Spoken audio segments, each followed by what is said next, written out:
বর্তমানে বঙ্গোপসাগরে সৃষ্ট একটি শক্তিশালী ঘূর্ণিঝড় মন্থা তৈরি হয়েছে, যার ফলে ভারতের উপকূলীয় অঞ্চলে ভারী বৃষ্টিপাত এবং ঝড়ো হাওয়া বইছে। এটি একটি ঘনীভূত বৃষ্টির একটি রূপ, এবং এর সাথে যুক্ত আবহাওয়া হল প্রবল ঝড়ো হাওয়া, ঘন্টায় 90-100 কিলোমিটার। দক্ষিণ পূর্ব অংশে আরও স্পষ্ট হল নিম্নচাপ অঞ্চল। সোমবারই তা থেকে ঘূর্ণিঝড় মন্থা জন্ম নিতে পারে। এই নামটি থাইল্যান্ডের দেওয়া, থাই ভাষায় যার অর্থ সুগন্ধি ফুল বা সুন্দর ফুল। এর ফলে সমুদ্র উত্তাল থাকবে।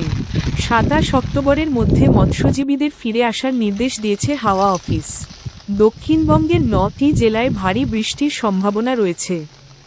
হাওয়া অফিস জানিয়েছে, শনিবার সকালে দক্ষিণ পূর্ব বঙ্গোপসাগরের নিম্নচাপ অঞ্চলটি সুস্পষ্ট নিম্নচাপ অঞ্চলে পরিণত হয়েছে।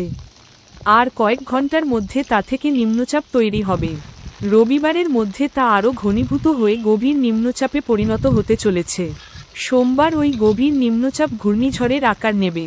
এর কিছুটা প্রভাব পড়বে পশ্চিমবঙ্গ এবং ওড়িশার উপকূলে। এখনও অবধি জানা যাচ্ছে ঘূর্ণিঝড়ের অভিমুখ থাকবে পশ্চিম ও উত্তর পশ্চিম দিক। দক্ষিণবঙ্গে ঘূর্ণিঝড়ের প্রভাবে বৃষ্টি শুরু হয়ে যাবে সোমবার থেকেই। ওই দিন দক্ষিণ 24 পরগনা, 2 মেদিনীপুরে বিক্ষিপ্তভাবে হালকা বৃষ্টি হতে পারে।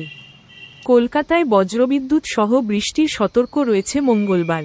সঙ্গে ঘন্টায় 30 থেকে 40 কিলোমিটার বেগে ঝোড়ো হাওয়া বইতে পারে। শুক্রবার পর্যন্ত বিক্ষিপ্ত ঝড়বৃষ্টি চলতে পারে। দক্ষিণ 24 পরগনা এবং পূর্ব মেদিনীপুরে ভারী বৃষ্টি শুরু হয়ে যাবে মঙ্গলবার থেকে।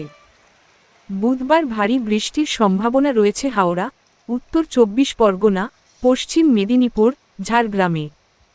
পূর্ব বর্ধমান, মুর্শিদাবাদ এবং নদিয়ায় ভারী বৃষ্টি হবে বৃহস্পতিবার ও শুক্রবার।